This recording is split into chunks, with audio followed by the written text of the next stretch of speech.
नमस्कार। संपूर्ण हृदय शुद्धिकरण चिकित्साओं के अंतर्गत डायबिटीज या मधुमेह की चिकित्सा माधोबाग में कॉम्प्रिहेंसिव डायबिटिक केयर के माध्यम से की जाती है। माधोबाग की चिकित्सा पद्धतियों को समझने से पहले हम डायबिटीज को ठीक से समझने की कोशिश करेंगे। डायबिटीज अक्सर दो तरीके का या दो प्रकार का देखा जाता है, एक टाइप 1 और दूसरा टाइप 2। बहुत सारे रुग्णों को उन्हें कौन सा डायबिटीज है इसके बारे में जानकारी नहीं होती, इसलिए यह समझना आवश्यक है कि टाइप 1 और टाइप 2 में अंतर क्या है।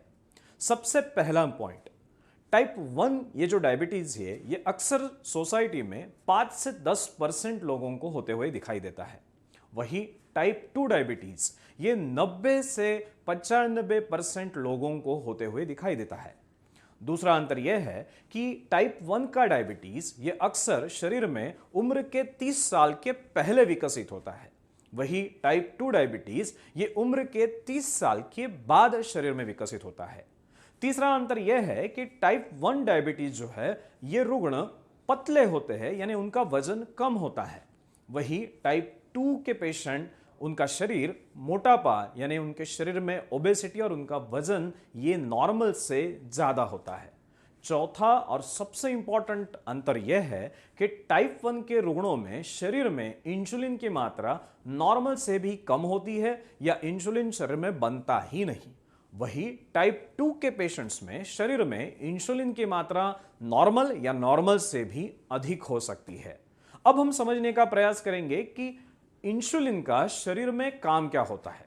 जैसे ही हम कुछ खाना खाते हैं वैसे ही उस खाने में से जो शक्कर है या जो कुछ ग्लूकोज के अंश है वो अंश आपके स्टमक में से आपके खून में पहुंचने लगते हैं। जैसे ही ये शक्कर या ग्लूकोज स्टमक में से खून में पहुंचने लगता है वैसे ही पैंक्रियाज नामक एक ग्रंथि से इंसुलिन नामक एक हार्मोन आपके खून में पहुंचने लगता है।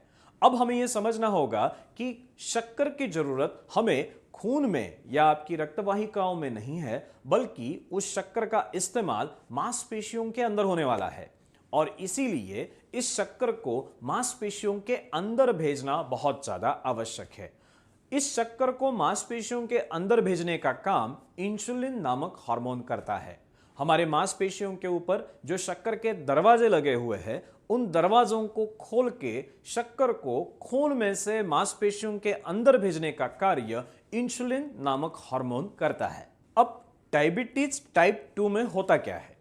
डायबिटीज टाइप 2 में हमारे ये जो इंसुलिन के दरवाजे हैं या जो रिसेप्टर्स है उन रिसेप्टर्स पे चर्बी जमने के कारण हमारे शरीर में जो इंसुलिन नामक हार्मोन तैयार हो रहा है वो ठीक से काम कर नहीं पाता। उसी के परिणाम स्वरूप जो कोई शक्कर हमारे खून में जम चुकी है वो शक्कर मांसपेशियों के अंदर प्रवाहित नहीं हो सकती और इसीलिए हमें हमारी ब्लड शुगर बढ़ती हुई दिखाई देती है। इसी बढ़ी हुई ब्लड शुगर की वजह से हमारी शरीर की ब्लड वेसल्स में या रक्तवाहिकाओं पर विपरीत परिणाम होने के कारण हमारे हृदय को होने वाली रक्तपूर्ति, हमारे किडनीज का, हमारे आंखों का और हमारे ब्रेन का ब्लड सप्लाई भी अफेक्ट होने लगता है और उसी के परिणाम स्वरूप शरीर में विभिन्न कॉम्प्लिकेशंस उत्पन्न होते हुए दिखाई देते हैं। इसी डायबिटीज की चिकित्सा माधोबाग में पंचसूत्रों के आधार पर की जाती है। सबसे पहला ध्येय होता है इंसुलिन के रिसेप्टर्स पे जमी हुई चर्बी को कम करना। यह काम किया जाता है प्रमेह नामक डाइट किट के माध्यम से। प्रमेह नामक डाइट किट एक ऐसा डाइट किट है जिसमें प्रोटीन, कार्बोहाइड्रेट्स और फैट का एक विशिष्ट संतुलन है, जिस वजह से रुग्ण के शरीर में उपस्थित इंसुलिन रेजिस्टेंस बहुत अच्छी तरीके से हम कम कर सकते हैं। दूसरा ध्येय होता है रक्तवाहिकाओं पर उत्पन्न दुष्परिणामों को रिवर्स करना। बढ़ी हुई शक्कर के कारण जो कुछ दुष्परिणाम हमारी रक्तवाहिकाओं पर उत्पन्न हो चुके हैं उनको रिवर्स करने में पंचकर्म चिकित्साएं विशेष रूप से मददगार साबित होती है। इन पंचकर्म चिकित्साओं में स्नेहन, स्वेदन और बस्ती ये 3 चिकित्साएं मुख्य रूप से कॉम्प्रिहेंसिव डायबिटिक केयर के अंतर्गत हम रुग्णों पर करते हैं। पंचकर्म चिकित्साओं के बाद तीसरा सूत्र आता है हर्बल मेडिसिन का।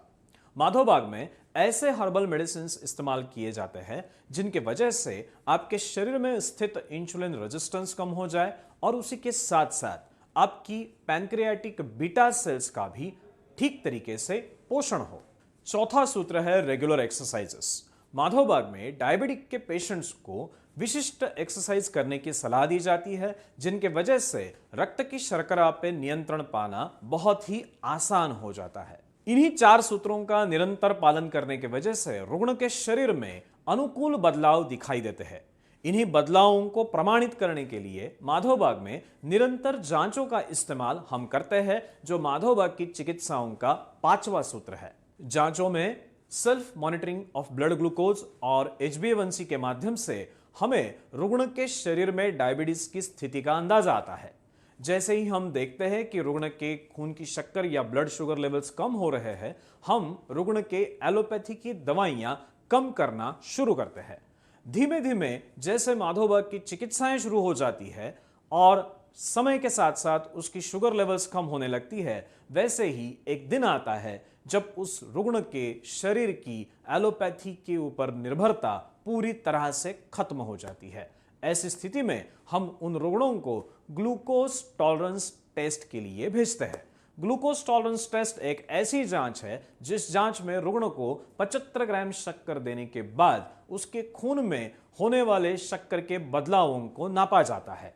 अगर कोई व्यक्ति डायबिटीज से पूरी तरह से मुक्त हो चुका है तो उस रुग्ण की ग्लूकोज टॉलरेंस टेस्ट निगेटिव आती हुए दिखाई देती है। आज तक माधोबाग ने हजारों से अधिक रुग्णों को मधुमेह से पूरी तरह से मुक्त किया है। तो इसी तरह से आप भी आपके व्याधि से मुक्त हो सकते हो। तो चलो माधोबाग की राह पे चलते हैं। आपके साथ माधोबाग है ना।